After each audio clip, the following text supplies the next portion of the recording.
Delighted to introduce this session discussing what constitutes good evidence.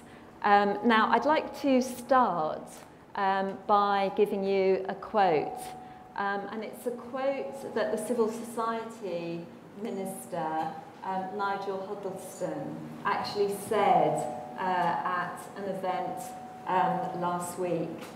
So he said, it's all about data, it's all about the evidence, it's all about building a case. Opinions are interesting and nice, but you need to back it up. If the sector can provide me with data and information and evidence, then I can do my job better in terms of making the case in government. Now, I'm sure you're all avid readers of civil society, so you will have read that in an article a few days ago. And the reason why I wanted to start with that was it really echoes, I think, and underlines the theme in the Levelling Up White Paper about the need for more evidence.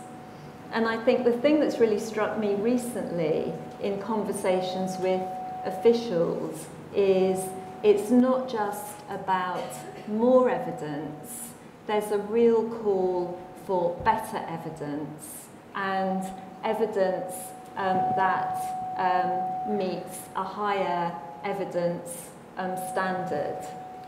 So that's why we wanted to have this discussion today around what constitutes good evidence.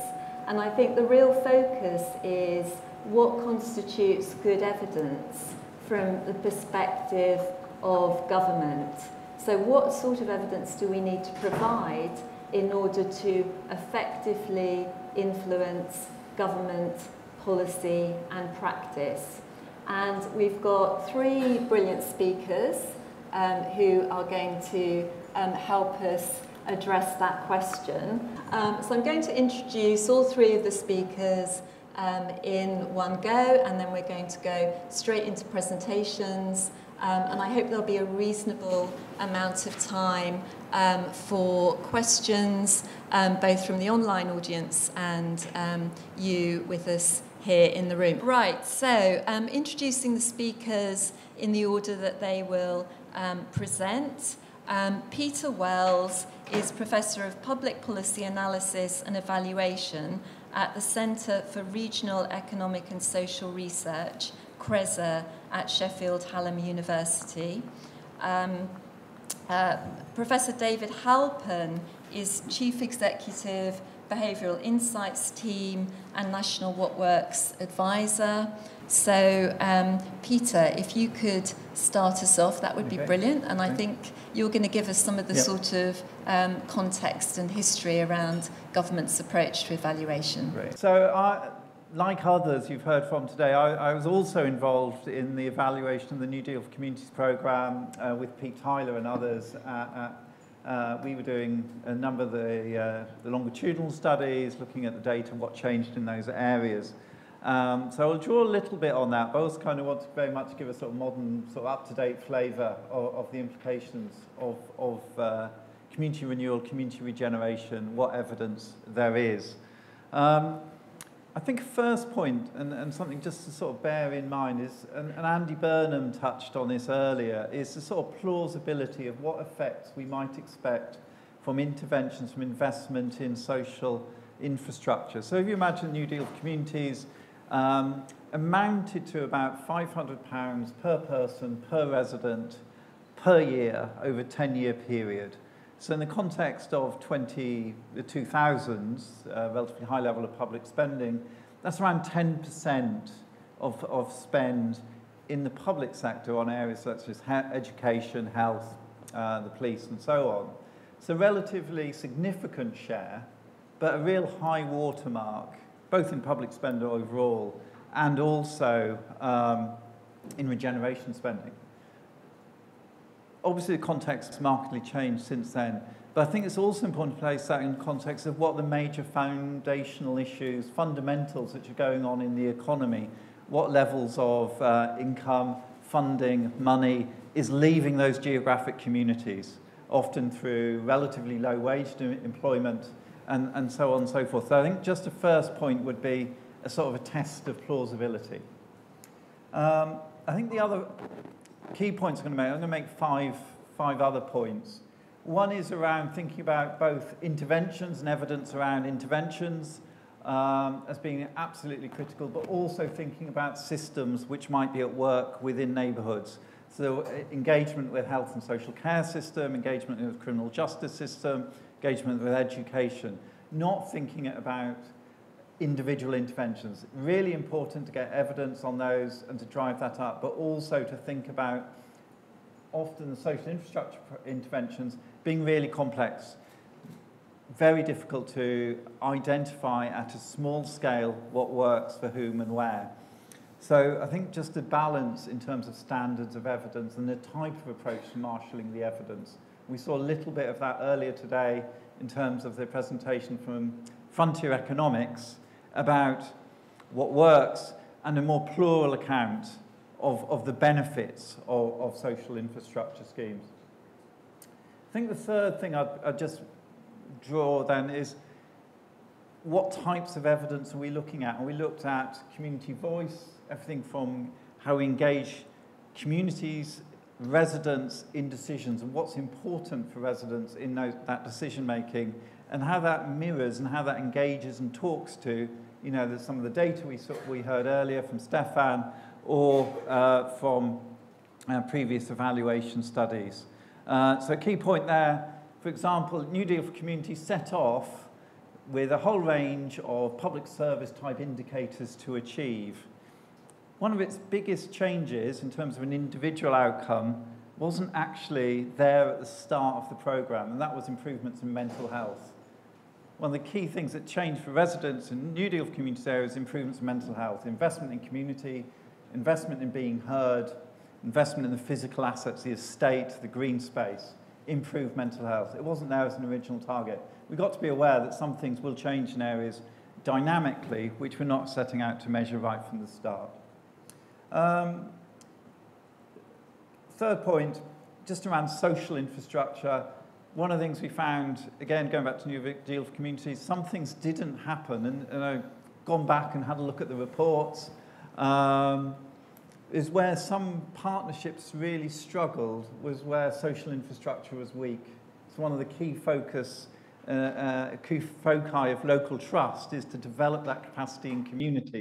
One of the lessons from NDC was that wasn't in place, and that actually led to quite a significant variation in outcomes by partnership area. So really putting communities at the forefront was shown to really drive up the value of many of these programs in terms of their returns. Where it wasn't in place, partnerships struggled. That wasn't to say you shouldn't invest in areas where social infrastructure isn't there, but how do we develop that in tandem with regeneration efforts, levelling up efforts?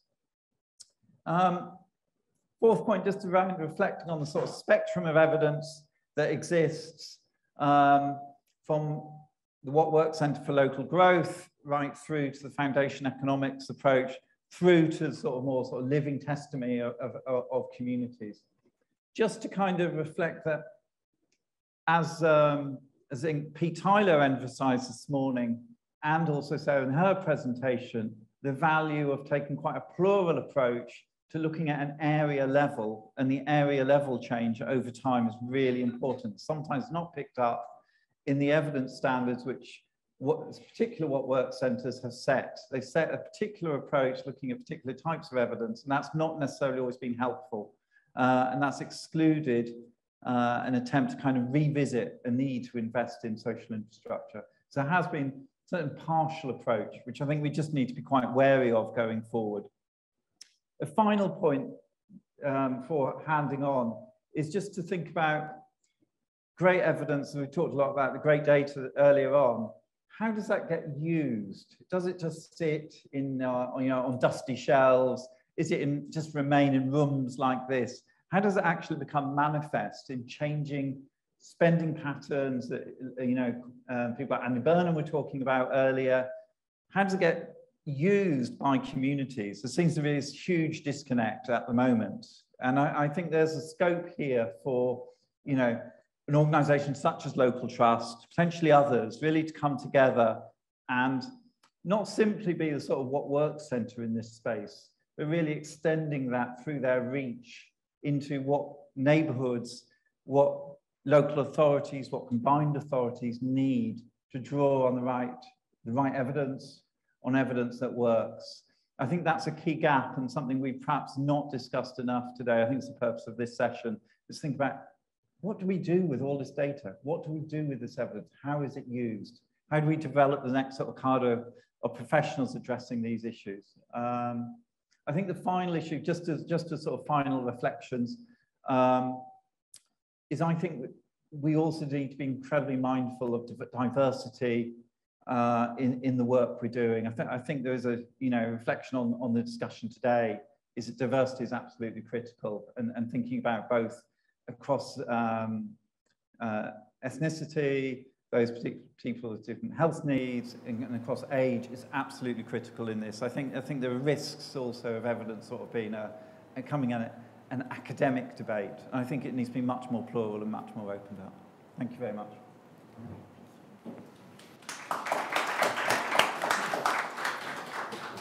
Great to be here. Look, I was going to just cover three kind of things. One, just to very briefly skim over the evidence on sort of social capital and why some of us think, a lot of us in the room surely think it's very important.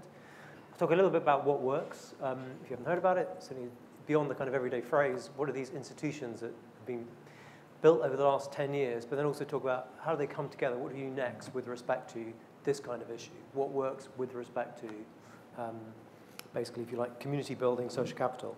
So by way of a confession, so I'm actually probably, I went into Westminster at a similar time, not as a parliamentarian, as Andy, who was talking earlier, Andy Burnham, but as a policy wonk inside the machine, of course. And I'd long been interested in these social capital effects. When I was an academic at Cambridge, I worked with Bob Putnam, and I wrote a book on social capital, and coming into government, like, oh, this is fantastic, we do all this stuff. You know, did 6 years with Tony Blair, we made very little progress, did a few things. Anyway, bizarrely, I found myself back in number 10 in 2010, working with David Cameron, and like, great, it's this whole big society thing. This is exciting. Actually, of course, it was incredibly hard going, as you all know, and it got into a lot of political difficulty, and I spent most of my time doing the behavioural side, behavioural science, but actually the social capital stuff got stuck again, even though we had things like the social action team with the 50 million and so on.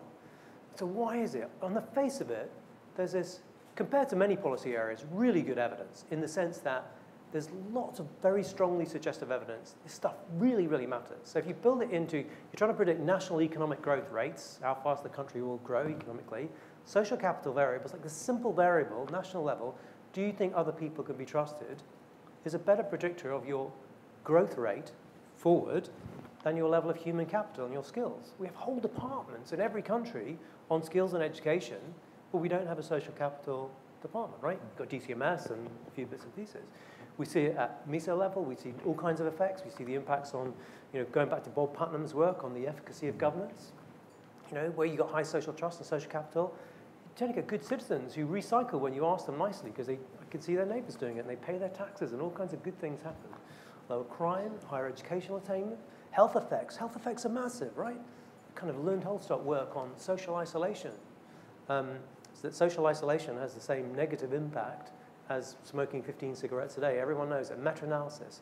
But Department of Health, I mean, seriously, try and convince the Department of Health in a major way, hey, I've got a good idea. Instead of spending all the extra money on the cancer drugs, why don't we spend some of it on, like, are you crazy? So there's strong prima facie evidence. So what's missing? Fundamentally, it's intervention studies.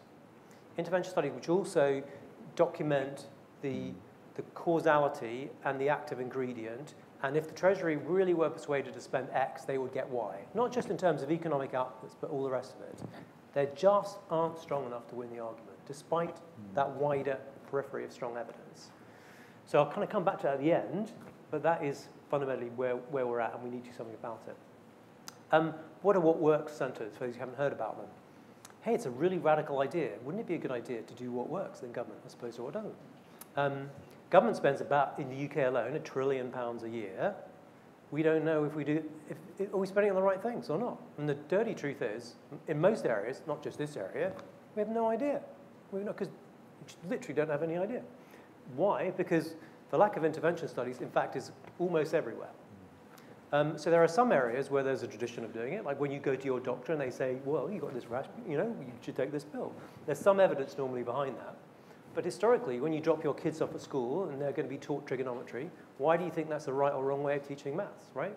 Why do you think this is the most effective way of reducing crime, or et cetera? And when you dig into it, in most areas, the evidence is phenomenally weak. So as of about 10 years ago, the idea was, not least with Jeremy Hayward, as CAPSEC also at the time backed it, why don't we create some institutions which are going to be in the business of building better evidence? As we already have in health, nice. So along came a few of them. There was the Educational Endowment Foundation, which has been doing experiments in schools with our children. And everybody thought that was a terrible thing to do, like radical experiment like kids. Well, how else do we know if we're doing the right thing when we're spending 35 billion a year on schools? Wouldn't it be a good idea? What is the best way to teach a kid to read or not?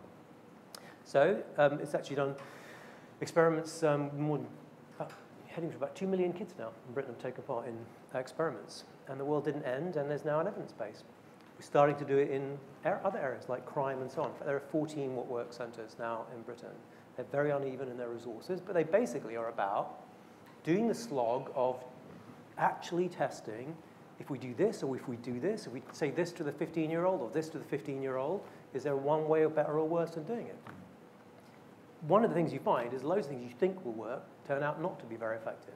And that's really quite tough and very disappointing, not only for ministers, but actually often activists who've been doing this thing. What do you mean a thing is not working? I've been wasting my time for 10 years? Well, not been wasting your time, but there was a more effective thing you might have done. And so What Works Centre has also been very much about putting the evidence in a very practical way into the hands of practitioners. So literally, for a teacher, what's the more effective practice? The translation on that way. So that's good, and there are other things. Catherine hopefully may or may not be able to talk about it, but in recent years, the Evaluation Task Force, which Catherine heads as part of that, actually really driving across government, just saying, we're giving you this money for this whole new program, here's another billion, whatever. Can you tell us if it works? And can you tell us which variations of it work? So in spending reviews and various other places, this might not sound, you might just kind of assume this is what government always did. It really didn't. And most of the time, it doesn't do it, even now. So really trying to drive evaluation through kind of top to bottom. And it's hard work, right, actually. It's methodologically difficult and so on. Returning to the issue we were all here to talk about, it's quite hard. One of the phrases you hear all the time in many areas is people say, oh yeah, but we know what works. It's like, really? You're really sure? I mean, you've got some pretty good ideas, and it might well be, but are you really sure that what you're doing works as opposed to something else? So let's try and test it systematically. That's not a trivial thing to do. It's methodologically often quite complicated. It's even more complicated when you're trying to do things about community empowerment and so on, where you've got some policy wonk coming along saying, could you do it in this way here and this way over here, and then we'll know as to whether it works, right? But in the end, we're going to have to do some variation like that, particularly if you want to try some new things, right? Like what would, on your point, what is it that would grow community and social capital in an area where it was weak? What is the best way of doing that? Right, deploying the assets. There are 100 different ideas. Can we assemble it? Can we test it in a systematic way? And can we look at multiple outcomes? So the good news is government is kind of getting more interested in empirical.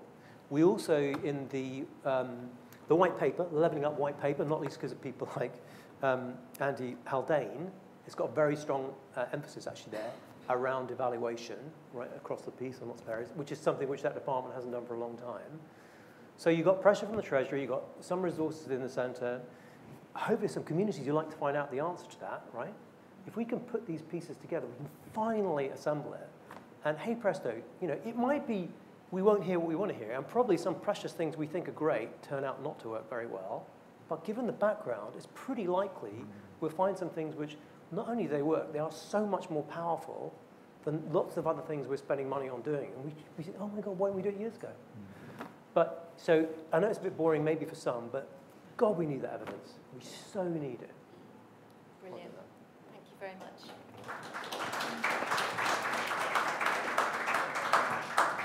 Lovely. Thank you, David. And apologies, I think, for being one of those policy wonks who comes along saying, this is the thing you should be doing. Have we got any questions in the room for David or Peter? Right. So, someone there in the middle? And could you stand up and could you give us your name and organisation, please? Hi, I'm Emily Crawford. I'm with Glasspool Charity Trust. My question is broadly about scale, and forgive me, I'm slightly forming my thoughts as I speak. I work for a small charity. We have an independent income, so we're very fortunate, but we are small. There's 4 of us. I have many peer organisations of a roughly similar scale, and I'm an evaluation professional, so this is all meat and drink to me. I did a quick and dirty survey of my evaluation peers, and over half of them don't have any evaluation function. I'm a very new appointment to our organisation. They've never had an evaluation function until I arrived. I'm a bit of a shock to the system. My question is, I suppose, about scale, which is there will be many of organisations like me, like my peers, like many people in this room who have a role to play in building the community fabric, but we're either too small to have an evaluation function, and as you just said 5-10 minutes ago, actually my evaluation is fine in the boundaries of my own project, but it doesn't tell you anything particularly useful at scale. So how would small organisations, should small organisations go about gathering that evidence and then applying it when it probably points, the evidence probably points to something like, for improved life chances be born to middle-class parents, when we're a very small organisation and can't quite make that happen. So, yeah, it's a question about scale and application. We'll take a couple of questions. So there's two here. Yeah, great. Thanks, Jeremy. Hi there. Good afternoon. Oh, I've got to stand up. Okay. Hi, good afternoon. My name's Peter Udale. I'm a director of Responsible Finance. We're just in the process of putting together, well, we do it all the time actually, evidence on the performance of community development finance institutions, and Sheffield Hallam have been part of that and helping Big Society Capital run pilot scheme to put together that evidence, for which we're hugely grateful. It's very positive, it's very reassuring, and it's moving in the right direction. But when we're trying to present to government and make the case for things like dormant assets, I sort of feel we have to go into the realms of benefit cost ratios and things which, in theory, Treasury understands, and it's a metric which you should be able to line up, I think, all of these different policy interventions and say this is what it delivers. And what we can do from our point of view is we can say we have good additionality, because we just lend to people who've been turned down by other people. So the additionality is quite good, so that's quite good. But actually, and we can sort of talk about the economic impact in terms of jobs that we create and sustain, and the sort of economic value we generate. But once we get outside of that, it's difficult, because then we're into crime, we're into education, we're into stability of marriages, all of the relationships, all of these other things, which are very difficult to then add on to give us some sort of overall benefit cost ratio, which you could then rank everything against. Then you could come up with a definitive solution, say this is the answer. So I'm just wondering, you know, whether there is progress in this from an academic standpoint, and how we should perhaps address this and try and incorporate more of these things into our cost-benefit analysis. Brilliant, thank you. And just one more, and then we'll go to David and Peter. Thank you. Hi, I'm Matthew Thompson from Cornwall and crowdfunder. Again, sorry, a little bit trying to fit this together, but I think Andy Haldane was talking about the importance of keeping score across all of the missions and across all of that, and you know, the missions sort of are similar to the old PSAs, the Public Service Agreements. And we've heard, I mean, Will Tanner from Onward seemed to be correlating the centralisation of the British economy with the underperformance of British society, if I can put it like that. He was saying how the inequality and the gaps. If we sort of sit here discussing what constitutes valid evidence, are we not surrendering to the centering of Whitehall, the men in suits, no disrespect to David, who are making decisions about allocation of resources, rather than just cutting to the chase and shoveling all the resources out to the places where they can judge success in their own terms? Except it doesn't solve Andy Haldane's question of how you keep score, And really there is a separate question there, is if you do end up having 1 million flowers blooming where success is set in their own terms on the ground, how do you value the diversity of that? Sorry. Brilliant, thank you. David, do you? Yeah, why don't I jump in on that, almost that last point, work back. So one of the interesting things about the work centres is they don't instruct. They just assemble the evidence. So if we take NICE, when you go and see your doctor, NICE can't tell your doctor what to do. In fact, it was deliberately introduced, for those who remember the history, just over 20 years ago, to stop the bed panic dropped in some ward echoing around Whitehall, because the last thing you want is ministers deciding what pill to give you. Mm-hmm. So NICE wasn't built for that purpose. NICE was built to give the evidence to the clinician, your GP, and then they can then they decide what's right for you. So actually, a really key detail about design, I think the way forward, is that it's actually about devolving the decision making. It doesn't take that away. In some ways, you want to go even more radically. You want to say, try quite a few variations. You might not want your doctor to try the experiment on you, but and then you build the evidence base for a distributed actors. So the what work centres are distinctive in the Whitehall scene. In some ways, they've been fringy because of that, because they have that form. So the similar is true for the Educational Endowment Foundation, which was Michael Gove, importantly, actually, the minister who behind it when he was educational, was sat alongside the pupil premium. So schools basically are given the money, do whatever you like with it. The EEF was built alongside it to do experiments in schools with schools to build a stronger evidence base. So there's two that sit side by side. The head teacher can decide what they want to spend the money on, but now there's some evidence as opposed to maybe what you thought before. But they don't have to use it.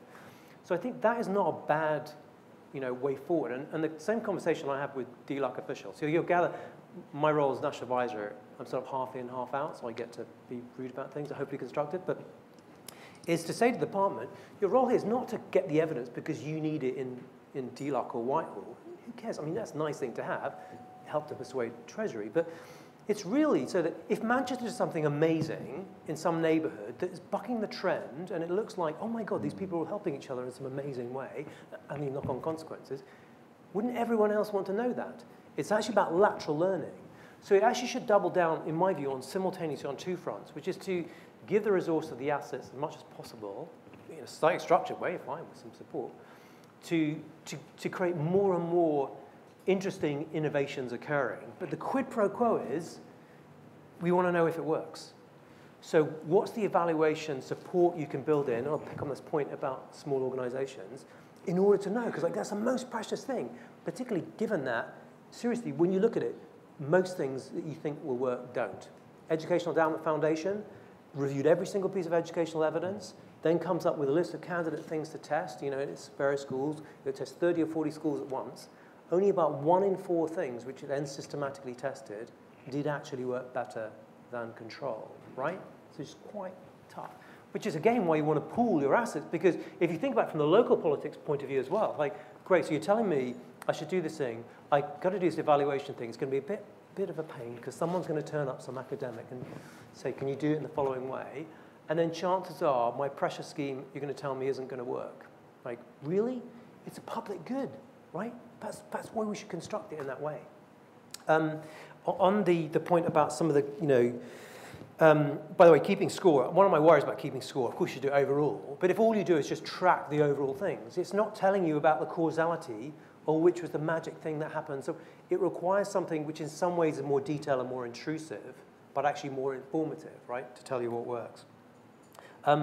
So on the scale point, again, one of the challenges is it is genuinely methodologically difficult.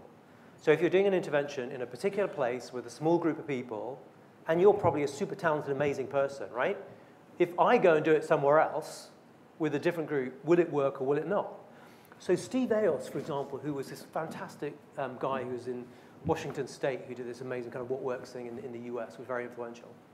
He used to say, if it was an originator, I automatically discounted the result by 30 to 50%. Because, Margaret's amazing, would anyone else do the same, So ideally, you've got all these tensions about, well, ideally, it's a really good idea. Could we work out what we think it is and get someone else to do it, and maybe get several other people to do it, and then see what happens, right? That's a harder test in some ways, more difficult, but that's what we want to do. So you want to prototype it, et cetera, et cetera. And then just a key detail, one of the reasons why these things often kind of don't work or they almost work is because there's something about what you're doing which is like the magic ingredient, and you may not even be quite aware of it. Like it's cooking or something. If I try and copy what someone else done, I throw all the ingredients together, but it turns out there's something else I was supposed to do in there which I missed the detail. And so this is often absolutely crucial, particularly around social relationships in likely terms. And I sometimes go back if it's useful.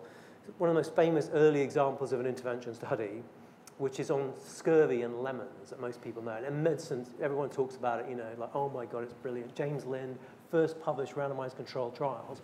It was scurvy. Scurvy used to kill huge numbers of people, right? So in fact, in the 7-year original war, 1% of sailors died in combat. 72% died from scurvy. So it was a pretty big deal. And we all kind of know, oh, it was lemons. When he gave lemons, they were. It takes 50 years to adopt it in Britain. Why is that? It's because actually, in retrospect, it was obvious it was lemons and vitamin C, but they didn't know about vitamin C. And so someone else goes and buys a load of limes, which they basically think is the same thing. Turns out a lime's got 1/3 of the vitamin C.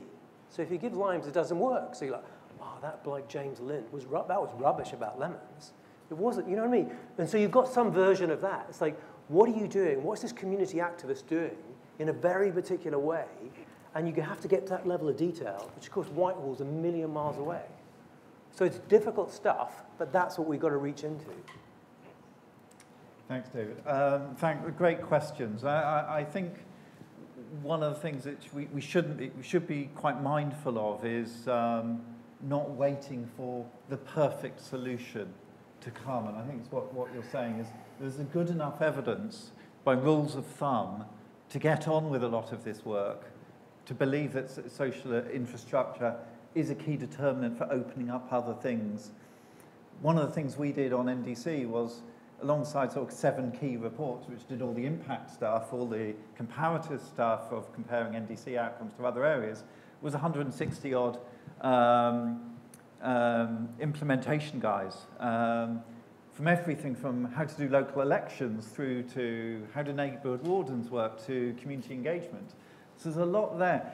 I think a point on that is, how do we synthesize what, and it's a point in the previous session, how do we start to synthesize what prior evidence there is? We're not giving enough attention to systematically looking back at what things we have tried and bringing that to the fore. And I think Education Endowment Foundation has done a really, really good job on some of that, and some of the other work centres have done good jobs on that.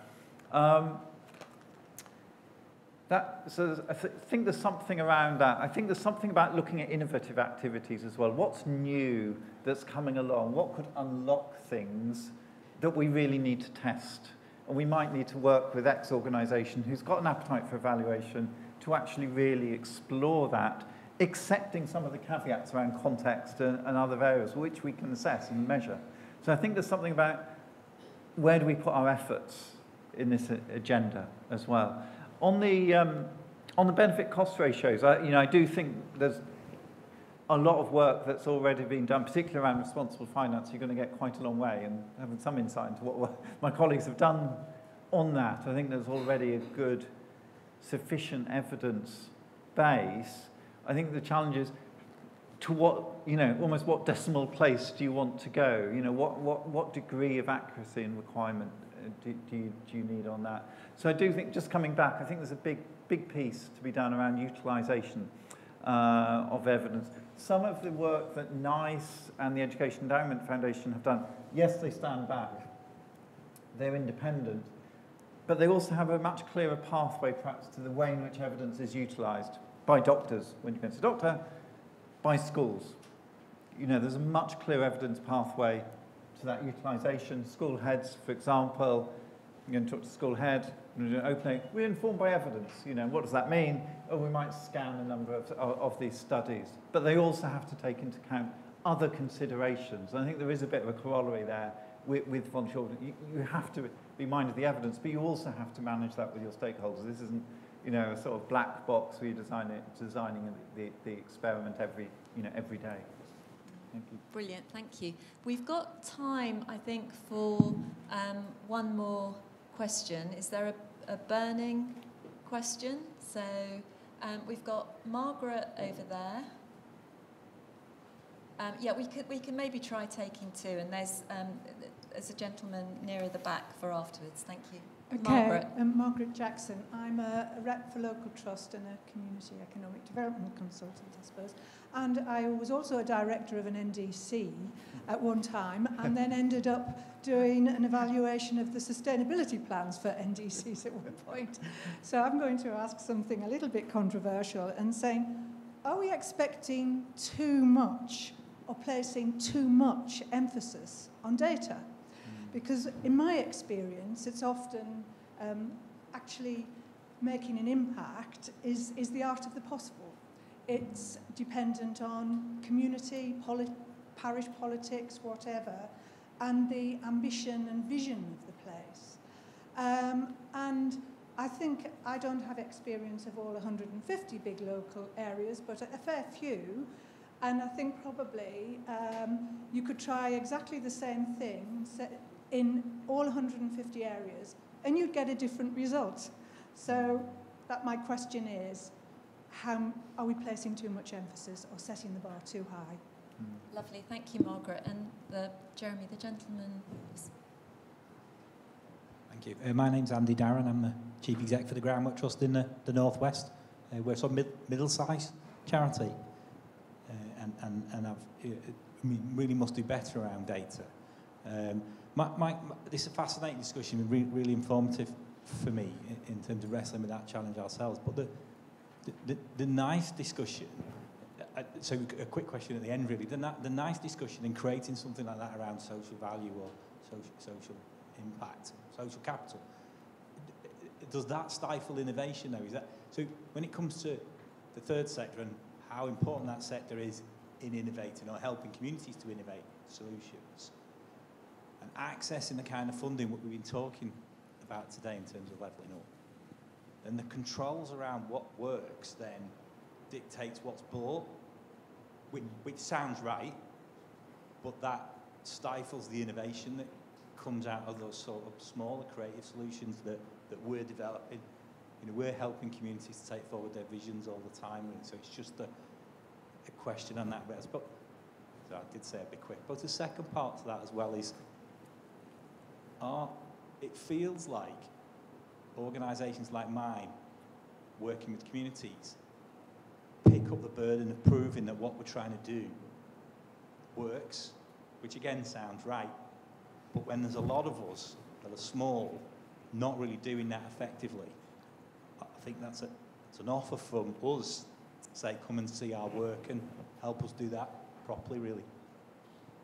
Great, thank you. And I just wanted to pick up something as well, which was, I mean, one of the things that I take from this, and obviously there's a lot to take from it, is the point about, you know, your thing, David, of there's a wider periphery of evidence, but, you know, what we need is the sort of intervention studies that you're describing. But I think the obvious issue with that from a civil society or community perspective is we think of those as massively expensive. So it feels to me like, you know, we're being invited to the ball, but we don't have the right clothes. We don't even know what the right clothes are, so we actually can't go. That's a bit grim. Are you going first, or mine? I just want to pick up on, you know, I think evidence is part of the mix. You know, I think either in innovation and, you know, I think it's probably playing devil's advocate. If you're coming up with a new idea, you might, this come up, you think this is going to work, you might just check, has it been done before? What else is going on? So I do think it's part of the mix, but it's not the only thing in town, because inevitably, as a voluntary organisation, in the private area or whatever area you're working in, you're going to be influenced by a number of other forces. You know, so I think it has a place and a part, but it's not the, you know, some sort of top-down instrumental solution. I think that was the main point. David. Margaret, we've got to get you to the ball. I really want to go to the ball, and I really like a really Catherine nice was dress. one of the things she would explain is, I mean, ETF is a little bit way off, but it has 15 million to support evaluation, which might not, is that a lot or a little from all the things government got to do? Because let's get some of those things getting to ETF and getting funded. I was just talking to Sarah about it.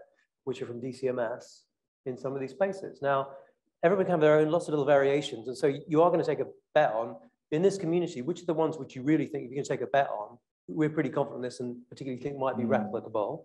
And there's also, for example, there's something called the Trial Advisory Panel, which is 50 evaluation experts from both government and academia who are sort of, who are you going to call Ghostbusters, who you could, in principle, go to. One of my many failures in life has been trying to get big funders to also support evaluation. Like Big, and of course they do support local trust, but to actually, we're big as funding so many things, the little organizations, unreasonable to say to them, oh, can you tell us? Well, I mean, just insane, right? But what is the kind of light touch support? Particularly what you might do is you might bundle together a number of organizations. If you've got the right data infrastructure, which you've heard is starting to come together a bit, it's not been good enough. And then you can kind of put some things around it. So some of you might know in criminal justice, there's something, so it's a slightly technical phrase called propensity score matching that's been widely used. So you say, I've got, 100 kids, they went through my program. I don't have a control group. Don't worry, we're going to go into the data. We'll try and, as it were, create a simulated control of very similar kids somewhere else. And what happened to them? It's not perfect, but it's much less burdensome on the organization to say, do you think there was an effect, right? So we've got to build the kind of infrastructure around to support and answer it. And then in concrete terms, we'll probably talk about it, but you were saying earlier, what would I do? I mean, number one, by the way, even in medicine, GPs are literally being encouraged to do social prescribing, including here in Manchester. It's like, well, what should they prescribe? How effective is it? The NHS basically has revealed preference for equality is £12,000, a lot more for many drugs, right? If we're half right about this, social prescribing will literally enable people to live longer, right? And not have other kinds of care needs. So why can't NICE have that kind of evidence? Why? Because pharmaceuticals will pay for it for a drug. Who's paying for the equivalent study to figure out which form of social prescribing is effective? And even that will be the consequential, right? So not all forms of social capital look like they're the same. So in US data, religion and churches, sort of super social capital, we don't have the same kind of structures in the UK. So what's the broccoli of the social capital world? We're not really quite sure. And then the GP should know that. Other examples, I've loved this program in Baltimore where schools, schools recruit 6 elders, they wonderfully call them, at a time, for a 2-year commitment to come into a school. And initially schools were like, oh my God, this is a terrible idea. We could look after kids, and now you want us to look after old people too. Anyway, it turns out it looked like a highly effective program, both for the elders involved, who are really happy and form a strong, cohesive group, and it turns out having these older people around, listening to young people and reading, like it's brilliant. Why can't we get that tested in the UK? Well, I'll give you one more. One we tried to get going. A lot of what community building, I hardly need to tell you, right? It's about, there are all these people you see, in Britain, living quite close together, who have lots of skills and capabilities, and you just think, oh my God, if only Mrs. Brown knew so-and-so who's just around the block, who has exactly complementary skills or need. It's almost an informational problem, and a community organizer are often reaching into that world and forming connections, right? Well, what could you do at scale? And so we were looking at a particular issue linked to kind of community assets, and literally, why don't you share your ladder and all the rest of it? Like with B&Q. Because it turns out that people over 50, which I would definitely count at this point, big time, know how to fix a shelf, right? But our kids don't. So DIY skills. And B&Q literally had a list of 4 million older people in Britain who have DIY skills. That's like 2 or 4 in every street in Britain. What would it take to build an infrastructure to, you ask these people, would you be interested in helping your neighbor who can't get their shelf fixed with somebody else who could fix your iPad and tell you how to alter the controls on your heating? Like, it's literally an informational problem. What would it take to solve that problem? Be it a combination of volunteers, community directories, some things, you know what I mean? Like, very, very big numbers of the value follow from it. But we couldn't get it cracked, right? But there's some version of it you could imagine is sort of scalable and would relate as an infrastructure into many community organizations. So look, I won't go on about it, but this is the magic of what we need to do. We need to try to extract from the kind of rainforest of amazing things going on, take some punts about what would be our view, the 10 things. Oh my God, you've got to try this. And then how do we get you to the ball in relation to building the infrastructure to test that in a systematic way? We then go back to the Treasury, and by the way, also hopefully useful to other community groups to say, actually, it turns out that's really effective, whereas that one isn't as effective as we thought. Let's adjust our practice and what we're doing. Brilliant. Okay, well, thank you very much. We're going to have to stop there because we've run out of time. But I think that's been a really fantastic discussion. We're going to set out now on the search for the broccoli of social capital. So that's going to be our mission. But if we could thank Peter and David. Thank you.